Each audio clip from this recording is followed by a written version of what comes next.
ata bato bi frère tango yemba ka to ka bien ngaza muyembi te mama na yemba ka parce que tika ba frère aimé ale moloto Henri papa pe asona Marie papa Henri papa Lombongo c'est Lombongo ba yemba ba musicien musu bazat bazako frère Moizimbi te mama pardon tokoba biba koyemba kangama na koyemba omani bayembi ebele babungi pona nini bayembi ebele babungi la Kinshasa parce que non seulement asalaki moyembi prédominance ezaki loyembo ami komisi pasteur allez azindi donc akeko telema sikanza mana telemisa ezana batu basali ba réserve de son propre père réserve ya papa na bango ayebi que non ngai na ko permettre ta joina nga joina ngai ko yoka matéglise oyo pamba aya ko so mikanda lupango na bongisaka deja mwana nanga yango so mon église bebi pona nini parce que mo croyé batuni papa limbisa biso likabone za nini yoka nga so banda likabo je m'appelle son excellence papa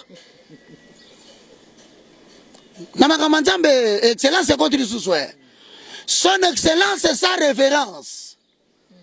L'archi-méga apôtre.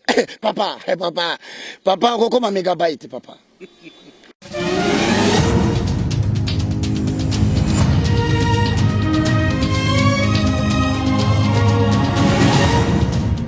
Internaute à Op TV, la chaîne de l'excellence sous commune information à Soux. Je m'appelle Omba Poton, la valeur ajoutée de la presse congolaise. Merci parce que vous vous abonnez massivement à Op TV. Vous n'allez jamais dessus. Merci na mami Mininze Bana Londres, mama Likelemba, ma Kelemba Miki Vedi Bokanga Poli Kemeza Moroyo, mami Mininze Bana Londres. Motema tous pepele à Mbetolo, mon vieux, à Kati, à Palin. Merci beaucoup à vous, mon vieux, tous pepele à Mbetolo. Merci à Samuel Kossi depuis Strasbourg. Merci beaucoup à vous, mon vieux, à Kati, à Palin. Grand frère propre Samuel Nkossi, un grand merci à vous. Merci à Tamba Maurice, Motema Mami, vous le commencez à Pembe Maman Isaac na Victoire. Merci à Mami Chipela, mon ami. Merci beaucoup. De gros bisous à toi, ma chérie. Merci à Patrick Niezi depuis Paris. Merci beaucoup à toi. De gros bisous à toi, Patrick Niezi depuis Paris. Merci, ma grande soeur chérie Bibi Poton. Merci à vous tous. 4e traitement, il y a l'église, le lotozo lobela. Thème phare na biso to lobela ba traitement to si les na ba soin to continue ba traitement le 4e traitement to zo lobela no lenge nini muto akoko ba critère na ye ya likabo o nzamba bengele na musala ya nzambe. Tout à l'heure tu avais très belle émission to solo allons et à l'âge avec l'évangéliste Roger Baka avec votre émission de Nuance à la connaissance sur Op TV, la chaîne de l'excellence. Bonjour et bonjour à toi frère Roger Baka. Bonjour ma sœur Omba Potongo. Merci, bonjour à vous tous qui nous suivez à partir de la maison, de l'ignorance à la connaissance de Dieu. Tout simplement parce que Actes des Apôtres, chapitre 26, le verset 16 à l'Obiboyen, foi, je te fais sortir du milieu de ce peuple vers qui je te renvoie, afin que tu leur ouvres les yeux. C'est-à-dire que de l'ignorance à la connaissance, et c'est un objectif, il y a qu'on fongola yo misu, c'est-à-dire qu'on permettre yo au monde clair. Vous avez normal, mais on est qui est normal. Tant que vous avez bien, vous allez perdre temps, vous allez perdre énergie, vous allez perdre mongo, mais vous avez normal, vous allez forcer. Alors que, Ezekiel est content de la kiote. Il y a un chose à travers de l'ignorance à la connaissance. Tout ça, non, Ezekiel est content de la kiote.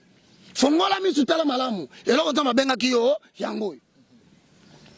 De le faire sortir des ténèbres à la lumière. Comme il s'avance à Molili, pour la remettre à Pole. Molili est la qui cite que, et si quand tu vas au monde à tété, dans le langage hébreu, obscurité na ténèbres, et la qui s'appelle profondeur, il y a molilité. Et désigne que le manque de connaissance, na ignorance. Ça veut dire en d'autres termes, quand on dit ténèbres, vraiment, moutoye binzambete. Par conséquent, à Zoé une fois ça là, t'es. Il y a un autre lobby comme la puissance de Satan. C'est-à-dire que Satan va maintenir captif. Le col a habité aux 4, 6 et Salami. Mon peuple périt faute de déconnaissance. Alors maintenant la Kinshasa, Batoubaye se déguisant en apôtre, se déguisant en prophète, en docteur, en évangéliste et en pasteur, pour captiver les âmes mal affermies. Dans 1 Pierre chapitre 2, dans un abattoir, on a bien embêté. Pasteur moko ba uti libanda entre guillemets.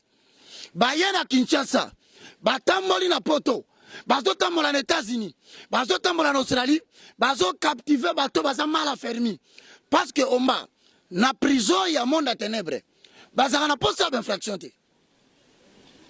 Po muto akanga yo na prison na monde à ténèbres, azaka na posa infraction te. Prison ya monde ya esprit, bazwaka muto parce que est ignorant. Le fait que Manzambete, Satan qu'on profitait à partir, il y a des faux prophètes, des faux docteurs, des rançonnés, des temps.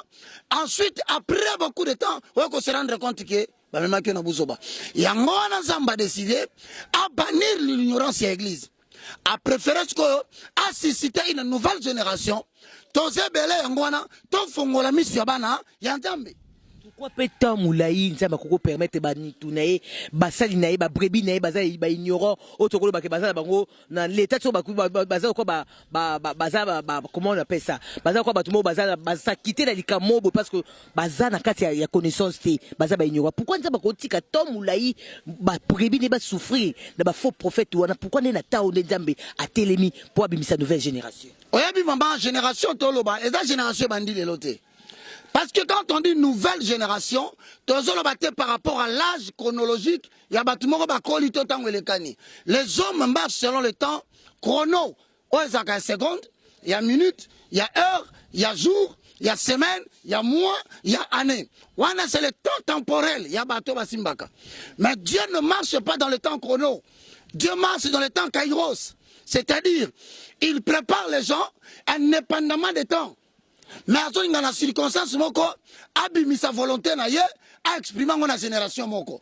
Alors maintenant, le temps de Dieu c'est quoi? C'est qu'un Zambé alinga la restauration y a ma valeur spirituelle inversée. Alinga restaurer Moboko, oyo génération précédente, ba baby saki. Oyo ba renverser qui? En ce qui concerne la saine doctrine.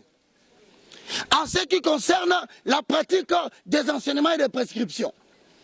En ce qui concerne les valeurs à protéger, il y a une génération et cause la paix à 60 ans. Et cause la paix un garçon de 20 ans. Mais seulement, objectif Nabango, c'est d'annoncer les vérités fondamentales des Écritures, de restaurer les valeurs spirituelles inversées, de rétablir le fondement de la saine doctrine, ensuite de pouvoir permettre à ce que la vérité soit préservée au prix même de la vie. Donc, bon, kanalier bon maï à côté. Bon fingier à côté. Bon lobi mabe à côté. C'est ça les caractéristiques de la nouvelle génération. Maman, Marc chapitre 16 le verset 16 au verset 17. C'est-à-dire que bango va venir dans mon boko. Bible lobi celui qui croira sera sauvé. Mais celui qui ne croira pas sera condamné. Voici le miracle qui accompagneront tous ceux qui auront crié à mon nom. À mon nom, ils chasseront les démons. Donc, dans la génération moko, bakosala usage, il y a pouvoir suprême yanzambe pour débouter les démons et si nous se recouter dans notre monde. 2. Ils parleront de nouvelles langues parce que 2 Corinthiens chapitre 5 le verset 17, le lobby, si quelqu'un est en Christ, il est devenu une nouvelle créature.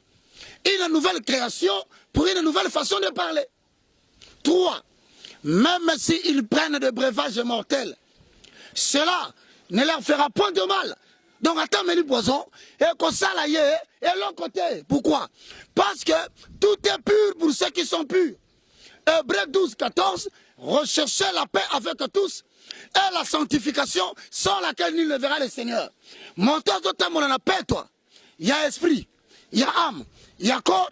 Attends, le poisson négatif. Et ça, de l'autre côté. Il y a un lelo. Olabi liga mwa za motuya. Omani muta koti na likambo. Akoti na libala. Nzambe muta pesa nga doyo. Nzambe muta pesa nga libala yo. Akoti na ministère ya prédication. Ephésiens chapitre 4, le verset 11 au verset 12, n'a paraphrasé. Kamata lisusu, Romains chapitre 12, le verset 6 à 8. Est-ce que l'oko zo sale la temps wana? Et l'oko zo perdre le temps wana? Et ça penza musala nzamba bengo na sena mokili. Parce que l'élément clé de l'existence terrestre, c'est la réalisation de la mission que Dieu t'a donnée. Est-ce que je sais yango? Est-ce que continue yango? Ce que nous avons fait, c'est yango te, okoye bango ndenge nini? De l'ignorance à la connaissance, c'est là où maintenant je t'en ai deux versets. Tozongela mituna. Mama, yali boso tolobaki tozana. Ephésiens, chapitre 4, le verset 11 à 12. Il a donné aux uns, à Pessina Basusu, comme apôtres, Bazaraba apôtres, aux autres comme prophètes, aux autres comme évangélistes, aux autres comme pasteurs et docteurs. Donc, au cause de l'ikabo ya Jésus, Molimo Monsanto Akitina Katinayo, au comme capable ya kozala apôtre, au comme capable ya kozala prophète, au comme capable ya kozala évangéliste, au comme capable ya kozala pasteur, au comme capable ya kozala docteur. C'est-à-dire, à Petsio Makoki, Zambe Yemoko, Azako Lukabatu, na kati ya l'église, pe libanda ya église. Soki na église bakomisa ngo cop. Papa lobi no senga na kufina sa mwana nanga, Zamba ko luka docteur libanda. Soki lelo ne tokomi awa, pasteur nyonso lobi no azo sa l'église mais na règlement d'ordre intérieur. Au cas où na kufi, mwana nanga remplacer. Mais Nzambe soka moni ke mwana na yo abenga mate na likabo wana ya zope sabatu. Comme ça pour le perfectionnement de saint, bakota lola. L'édification du corps de Christ. En tout cas, qu'on va permettre de faire à moins que papa et moi, il n'y a pas à la bengamaki. Mais ceux qui a bengamaki, Zamba Kosala Nyonso, assisté na Libanda. Likabonaye, et quoi est la Moutumusus? Botikari na bâtiment, Botikari na Ndaku, Botikari na Bakiti na instrument. Mais donc, wana, et puis la Katia Moutumusus. Mais deux ezaka pour église continue. Église kokoba na nzoto ya mutu asalibanda. Yango moni na Matthieu chapitre 16 et 17 hein. Zamba so la petelo. Oma, église zanda kute. Église za bâtiment to na kokota te. Ba plaît auto sala. L'église est na kati ya mutu. Yango mona ka mutu asolo sala église. Église ba sala kate.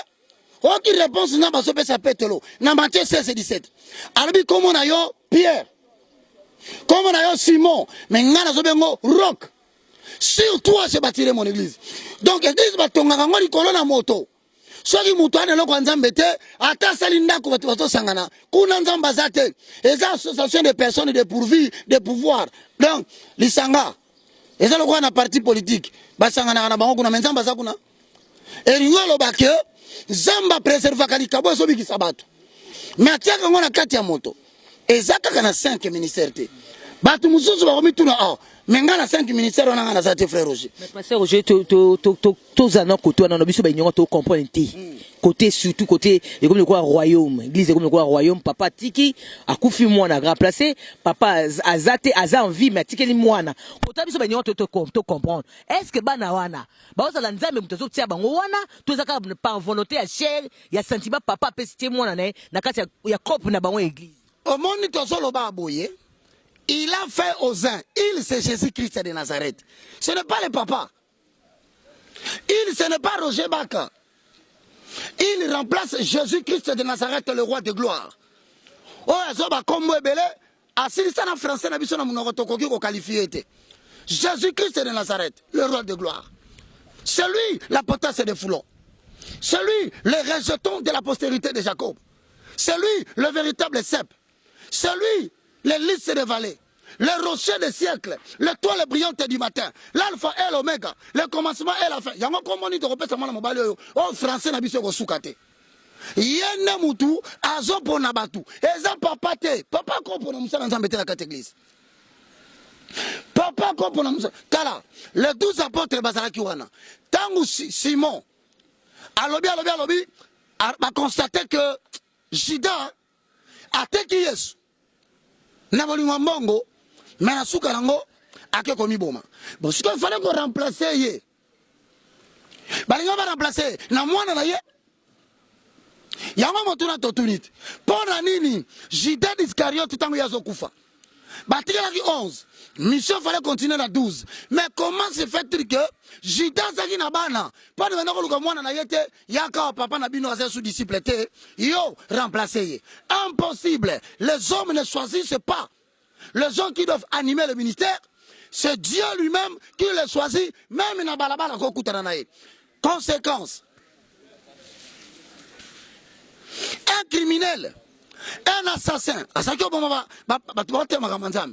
mais pour si ko ba récupérer ye nanzela ya Damas azokende amoni lumière moko bete ne longi pa akoyi na mabele mbala moko misu no zomona te tango atali batuni na kata batu wana batu bazalaki na ye bayoki te batu bazalaki na ye bamoni te yango nzambe so alinga sisite mutu ekozala mupakano moko bofingaka ye ekozala mutu moko en réalité so botali ye azata la critère ya mutu nzambe akosalela te akoma musala nzambe.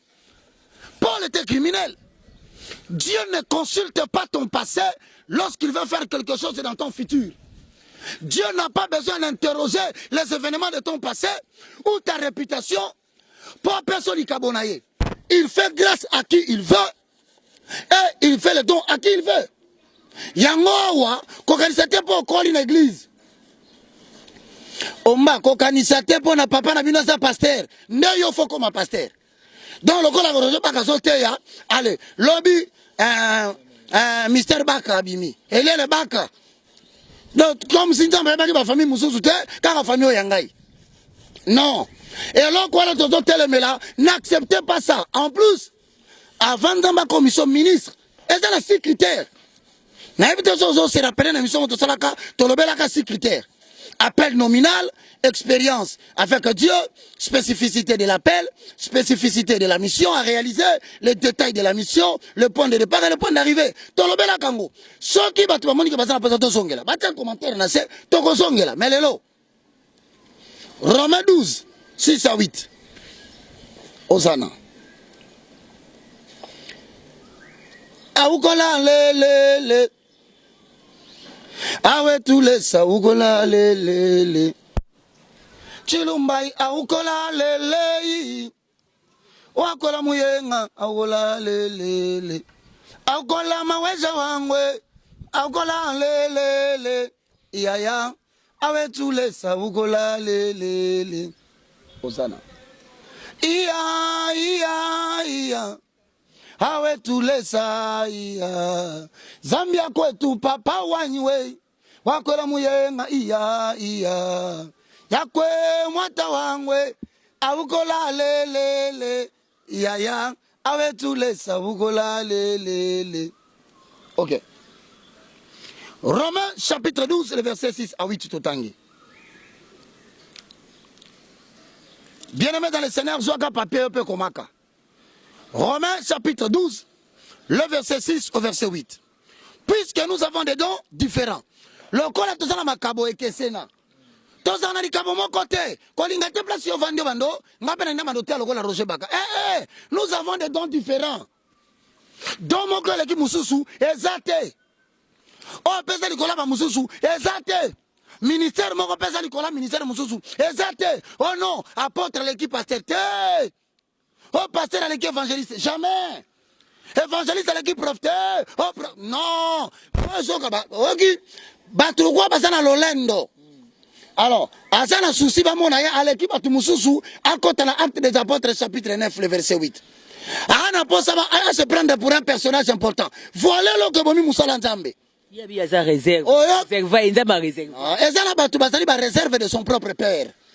A réserve ya papa na bango. Aibi que non ngai na ko permettre ta joina nga joina ngai ko yoka matéglise o pamba. Aya ko so mikanda lupango na bongisa ka deja mwana nanga. Yango so mon église bebi pona nini? Parce que mo kwaye batuni papa limbisa biso likaboneza nini? Yo nga so banda likabo. Je m'appelle son excellence. Ah papa. Na makamandambe excellence c'est quoi tu dis? Son excellence et sa révérence. L'archi-méga apôtre. Papa, comme un mégabyte, papa. Bien aimé dans le Seigneur, sur le moment où moins sérieux dans le caboza ayete, yokaba titre ça comme pesa. Archi-évêque, omnipotente, excellence, sa prééminence, sa dominance. Papa, tous les noms qui disent ça. Jésus-Christ c'est le roi de gloire. Pierre a sobenga été au pasteur Jésus. Azon tourné Pierre dit à Jésus. Bible sobenga biso kaka. Ana obenga ye Jésus. Dieu ne travaille pas avec les titres. Ba kombo boza ko mi pesa wana. Osomona mutazo mi pesa kombo son archi apôtre mutamemanga mbuna nzambe. Papa, yo memanga mbu ya nzambe. Jésus a même en haut, au moins place à Souka. Voilà pourquoi, bien aimé, caractéristique principale, il y a bateau basana li kabo nzambete, et ça bateau basala taba titre ya minene. Oga comme un méga apôtre. 3 fois big. De l'ignorance à la connaissance. Bien aimé, puisque nous avons des dons différents. La Bible dit, selon la grâce qui nous a été donnée, accordée, que celui qui a le don de la prophétie l'exerce selon l'analogie de la foi. Et que celui qui est appelé au ministère s'attache à son ministère. Et que celui qui enseigne s'attache à son enseignement. Que celui qui est appelé au ministère, que celui qui est appelé à l'exhortation, qu'il s'attache à son exhortation. Que celui qui donne, qu'il le fasse avec libéralité. Et que celui qui préside le fasse avec zèle. Et que celui qui pratique la miséricorde le fasse avec joie. Si on moutoune tout ami, tozali corps de Christ, na corps tozana moutou, na corps tozana maboko, na corps tozana makolo, na corps tozana tronc. Siko yo, parti on zamba pesa na corps de Christ oza nan, parce que zana batu mususu, nzamba somone loboko. Mais ye nakata musala nzambe loko saka moyembi. Abongo li motema lobi foko mapeka moyembi na makama nzambe. Et puis alingi te baye baye fo baye baye. Mbala moko ya mi poneli. Oh ngai na osa lokolo. Bon yo mo mi poneli lokolo. Siko lokolo tombola kapa u. Lokolo simba ka machette. Bon tango yo ni ba ko sa lokolo. Ya ke nzamba bina peso ba arme spirituelle, arme pesio machette. Siko yo tombola machette na lokolo. Yangona tozo sunga batu mutu na mutu aya ko découvrir et loko nzamba tinda na mokilo saleza nini nous sommes complémentaires mais maintenant batu bazana problème na ko yeba ndenge nini likaboza yanga Actes des apôtres chapitre 26 le verset 16 et si kaba bengelinga yango wana kutu komitungisa te yangona mutu nyoso tango batuni mutu na mama omba komana ndaku yo za nani. Et puis, par rapport à yo, il faut que l'écriture identifier appel na yo, vocation na yo. Yo kanga, yo moko talakaka, to pes exemple. Oya ba soki, message ne correspondre à musala mutasalaka. Bose kangana numbangu mbangu te. Mbala mosusu yeso akoleka na nzela nangai. Bitumbo yezo umela po yeso leki nanu te. Ngana kobika nanga na lolenga bonzambe. Likambo te soki na kwa ina maite. Yanga miracle za yako kauka pona sa swa ya nzambe. Awa tomona ni sala quelque chose. Bakate ya sala quelque chose. Motuna mama omba. Yanga za pour bango peut pas se découvrir ya bango za tangu nzamba benginga apesinga 2 références prioritaires. Ya liboso le binanga na Actes des apôtres 26 et 16. Na ningo yoka yomoko soki mam nazo sala eko kali na batu bazo témoigner. Actes chapitre 16 Actes chapitre 26 le verset 16 hein. Nde tolobaki. Voilà, tokomi. Papa okozwa Acte chapitre 26, le verset 16, Neko cameraman azo sungabiso, yoka. Mais lève-toi, voilà solo bananga. Et tiens-toi sur tes pieds, car je te suis apparu pour t'établir ministre et témoin de choses que tu as vues et celles pour lesquelles je t'apparaîtrai. Je t'ai choisi du milieu de ce peuple et du milieu de païens. Vers qui je t'envoie.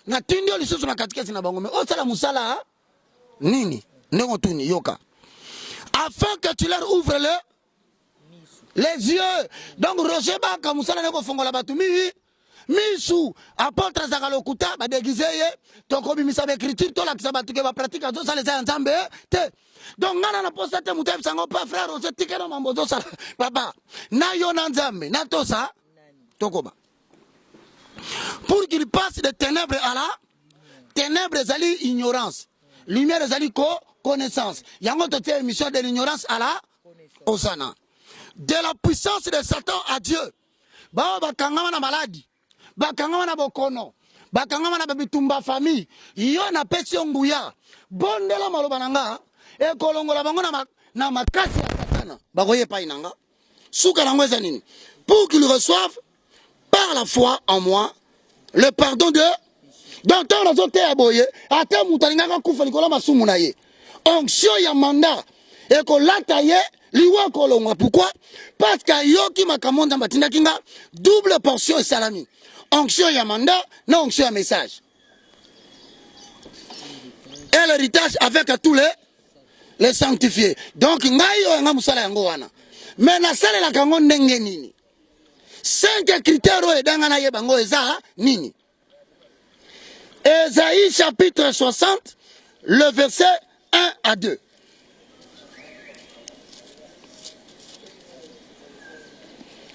Vous remarquez ma caméra sur le banasina na souligna. Pour rappeler kanga toujours chemin nanga ministère. Na ko contre na makamba batu mususu te. Pour muto abenga mate. Azana caractéristique moko mususu. À part ami pesa ka bakombo pour na ko sala se ko benga ngo anani caution morale. Ala kisabatu ke kombo nanga. Kombo te muto la kisi ko bengama. Yami bale. Asa mutu moko asaka focaliser te na message. Lelo okoyoka ye combat spirituel. Kaka ye mutu telemela ki combat bata combat. Y'a l'église na bandi sous combat. Combat no kolanda mingi, il lutte contre la chair et le sang. Tatela umtaloka yo. Mama na yo, période na so ramoni, makamba kombe komi kosila et comme destruction des hôtels. Y'a pe kaka ye mutatela melaki batalimete pour la destruction des hôtels. Y'a moko pe abandi l'église na ye destruction des hôtels. Après destruction des hôtels, Amoni Mikola Banigolo double portion de la bénédiction. Car on a dit mettez qu'on a industriel. Nzambe. Ngana zoka mabama kamunyo soit grave ya batem ya scandale et où t'as kaka na limité. Comme ni na batalimité. Premier rite na 17e. Double portion. Akoyabe yepe na église na la saison de double portion. Batio zoti ya double portion. Oyebi bango so banga Nzambe to banga Nzambe te. Ndumba molimo. Ezali pasteur ndumba ya molimo. C'est-à-dire le corps ça n'appelle te. Pour convaincre batu, abambi bango na lukombo ya munene. Yami bale azo changer baptême pour ça ce qu'on appelle la manipulation des gens. C'est-à-dire ceux qui a kati ba stratégie, batu olika ba ki l'église. Il faut développer un baptême. Au moment 180 jours de prière. Papa. Gêne. Vérifier bien andaku na batu na yeba yembaka. Osomona ba yembi basako yembaka. Yembela Nzambe na yo premier jour. Yembela Nzambe deuxième jour. 11e jour bandi bi balembi ba okaka. Kumisa Nzambe na yo. Papa bino bolembaka te. Vérification faite. Balia kana butu na pasteur. Ah non. Banyoko na biso vraiment. Banyoko ami hein. Batu banyoko bana Nzambe banyoko ami. Balia kana bango. Pasteur azote azolembate. Bino kanisi nguya. Moko kakawa. Na bandal ba vérifier ba koutier aliaka na ye bana batu baso kufanzala libumu salama pona biloka kolia salama pona libumu mais bango no somi bale muto okota lola azate ala bozo nyoko la bango pona ni 20 jours. Oh Jésus Yenzala. Oh mon Dieu tout ndenge nini ya robot combien ba kufi na l'église ba bomba bibembe oh batu ba kufi ko na ba jeune prière ngai ta unta mabengi ngalo binanga fongola bango mi ma ko fongola bango mi sundenga nini apesi nga Esaïe 60 le verset 1 à 2 si on a le babo la nini pour batu bando comprendre ministère nanga na ko changer te et puis so moninga la changer ça l'attention c'est va corrompre ngai lève-toi sois éclairé car ta lumière arrive et la gloire de l'Éternel s'élève sur toi. Voici les ténèbres couvrent la terre et l'obscurité le peuple. Mais sur toi, l'Éternel s'élève. Sur toi, sa gloire apparaît. Des nations marchent à ta lumière. Bato ebele bakotambola na lumière na yo baka. Lumière wana eza nini? Connaissance na pesi yo. Pesa bato balanda batambola na yango. Au moins si on a compris que non, na acte des apôtres 26-16, alors il y a une lumière. Azongi singa na Esaïe 61 à 3, azongi singa sur la lumière. Donc, na moko fona bando tanga Bible mingi. Na so mayele pour na bando réfuter le contradicteur et fermer la bouche selon Tite. Chapitre 1, le verset 9 au verset 12. Est-ce qu'il y a un mongongo na nganta ba la ngondeni? Yoka.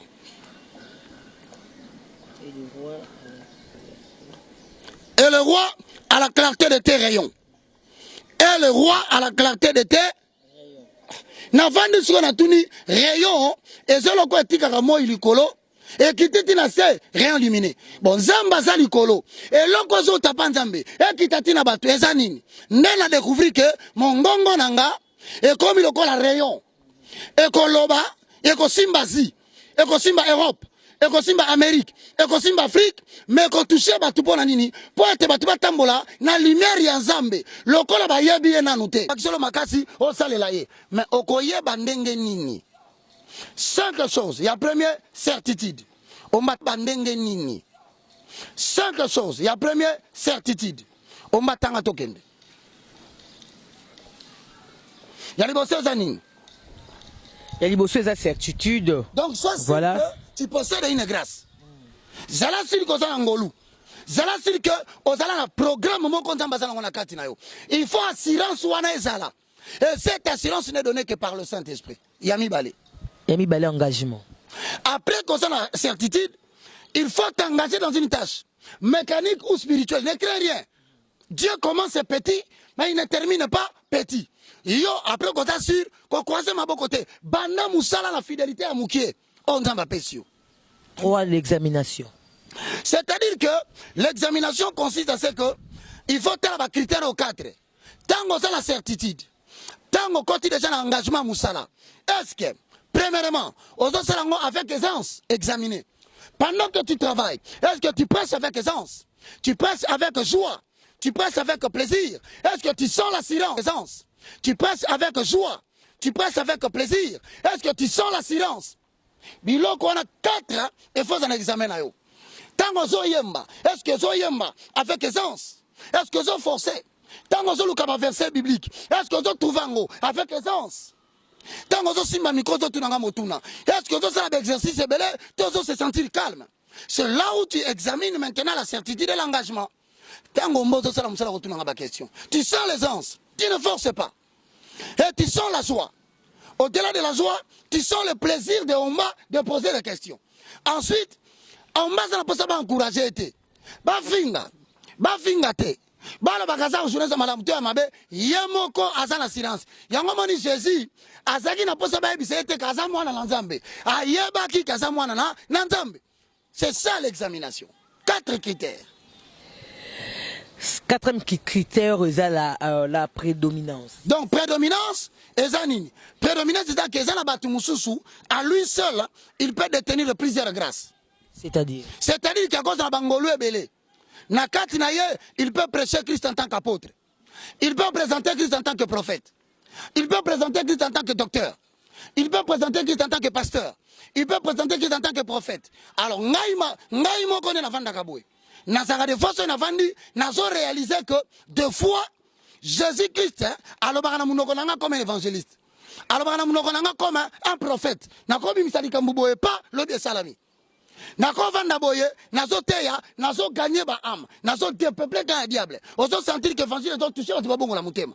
N'a comme vanda boye, n'a pas dit que ça là, ouverture, il y a la vérité fondamentale de l'écriture. Oh, peut s'américain qu'un docteur naïba. N'a qu'à défendre l'évangile même devant les oppositions. Devant les adversaires, il y a des arguments, n'a fongo la Bible, n'a déchiré l'agneau, n'a bimisi les choses qui ne sont pas permises aux hommes. Ça, c'est le docteur, ça va vérité ensemble. Maintenant, au cause d'un ango ebele. Moussou doit à cause d'un bâton ebele. Moussou à cause d'un doigt koyemba, à cause d'un doigt eroteya, et exhortation, à cause d'un. Mais si quoi il faut ça l'attention, aluka don est prédominant. C'est-à-dire les kabo za makasi oyo nzamba ko futa kaye oliala banena tanga suka na yebi yote loin de moi je ne t'ai jamais connu. Yango ngai ata na yembi. Ata bato bi frère zo tango yemba ka toyoka ka bien ngaza mu yembi te mama. Na yemba ka parce que tika ba frère aimé ale moloto Henri papa. Pe asona Marie papa. Henri papa. Lombongo. C'est Lombongo. Ba yemba. Ba musicien musu bazat. Bazako. Frère Moizimbi. Ah, maman. Pardon, Tokoba. Bien aimé dans le Seigneur, au moment où parce que les kabosé nini, ya koyemba. Soza li kabo koyemba, kangama na koyemba. Au moment où bayembi bele babungi pour nani.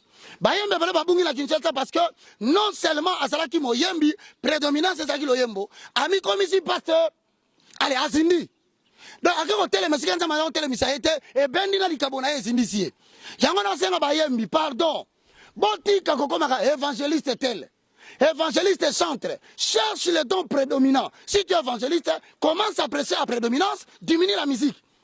Bon, mais ça, les gens sont en choc. Nazo comment passer. Ça, na olukai na solana mais na otanga kombote. Et ça, on commence à koyemba très bien. Asa ina le moloto. Nde kwa sana likabwa koyemba ngai en tout cas soka soyemba, ma mi sezo sopa na ngai. Te na otanga kombote, na solana ngo prochainement. Mais depuis à côté na makamba ba pasteur. Na moni musique na ye ebungi. Na mona neti trompette na ye na kati ya ba tribu de Juda zo beta lisusu te. On dirait trompette ne ba retirer bisango. On dirait na kati likaba ministère abungi. Ndeko wana sai moyembi monene pale moloto. Luka yoso. Non na ko luka na biso ndeko na ngai. Ngana moni don prédominant na yo. Tu es un adorateur du Seigneur. Makama ba pasteur yo koti. En tout cas ozo sangi église likaba munene. Oh Jésus. Koloti kana yembela yo. Koloti kana kumisa yo. Koloti kana sanjola yo. Amen. Koloti kana sanjola yo.